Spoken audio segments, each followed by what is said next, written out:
2024 has been one of the best years for JRPG, as we see incredible games such as Like a Dragon 8, Final Fantasy VII Rebirth, Unicorn Overlord, and many others. But on October 11, Metaphor will release worldwide. It's from the original trio who developed Persona 325, Catherine, and SMT3. But then again, this is not a Persona game, and they have said time and time again that this RPG will play significantly different from the Persona series, with the whole plot revolving around choosing the next king, and with a high emphasis on the protagonist's journey. So even if this will be an entirely different series, here's every detail that makes Metaphor an exciting game. Before that though, if you're already excited for Metaphor Re Fantazio, then like this video and join Otaka Define for more JRPG content. So let's talk about every detail that makes me excited for Metaphor ever since its announcement. The characters, music, and story are great indicators that the game is headed to the peak of JRPG. But it's more than that, as proven by a new mechanic that we'll focus on later that brought all of these aspects together to create an amazing game. Right off the bat, the characters designed by Shigenori Soejima are unique and compelling, which makes me want to get this game as early as I can. You can see the distinct design for each race, and once again Soejima brought out their personality on their looks alone that stirs intrigue. And then the music. The reason why I love the Persona series so much is because of the original soundtracks composed by Shoji Meguro. And I can't believe how this man still hasn't won an award for best scores. While Meguro is known for his pop style, he surely proves in Metaphor that he has a dynamic range and has created fantasy scores that can compete against Uematsu, the composer of the Final Fantasy games. Then the story that is being directed by Katsura Hashino made sure to focus on the theme that he is going for, reimagination, posing an interesting question on whether or not fantasy is limited to one's imagination, which the game was built upon, as Metaphor is also a reimagining of a lost vision that the trio had for Persona 5. And that's what made this game stand out from the rest of the other JRPGs. A little bit of history, back in 2010, Hashino said that Persona 5 would be a game that no fans would expect, as it will focus on travel as its primary theme. Unfortunately, we never saw this come into fruition, as Japan was hit by a devastating earthquake back in March 2011, resulting in an overhaul of the main theme for Persona 5, creating the Phantom Thieves and drawing more on the culture and beauty of Tokyo that has been ravaged by the earthquake. The travel aspect is reimagined in Metaphor as they introduce the Gauntlet Runner created by Evangelion designer Ikoto Yamashita. And this gameplay mechanic is what truly separates Metaphor from the past series that the trio work on while also feeling familiar. They focus on Makoto, the protagonist's journey as he participates in the royal tournament to become the next king. And we see him allying with every race of this fantasy world, traveling similar to a political campaign. Even in the glorious box art, you can see campaign posters scattered on the ground. Then at the bottom, the protagonist is seen leading the people.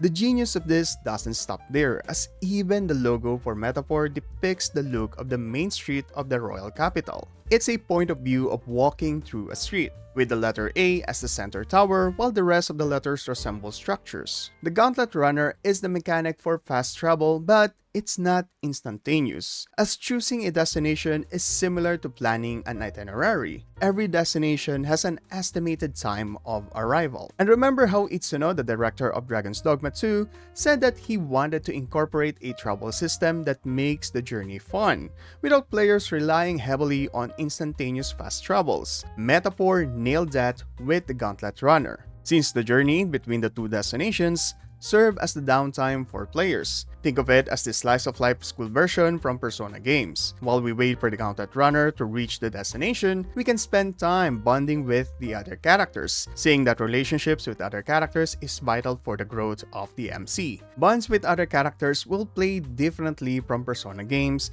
and will be more akin to traditional fantasy games like the Tales series. Apart from strengthening bonds, the travel time will also allow the players to do leisure activities like baiting to boost stats. With travel and leisure time, this also means that Metaphor will incorporate a calendar system. Just looking at the UI, which they can hang in the Louvre, The calendar display will also change as the story progresses. Then hammering the concept of travel, the main hub of the game changes as we travel to different destinations, and each area will have new various activities that can be done in the day. And it's not only the major cities or towns that we can travel to, since Metaphor also has dungeons for players to explore and are categorized as either a story dungeon or a side quest dungeon. Every dungeon will have its own design, enemy spawns, and layers to traverse. Then connecting these dungeons and cities is the Wasteland, where dangerous enemies called humans roam around that can be encountered in varying levels and strength. So it's possible to encounter an enemy with an overwhelming level, much like the wild areas in Pokemon and Xenoblade series. That's why it's important to ride a Gauntlet Runner, as it is the only safe method to travel. With that, we can already see how they balance the game by making sure these options are available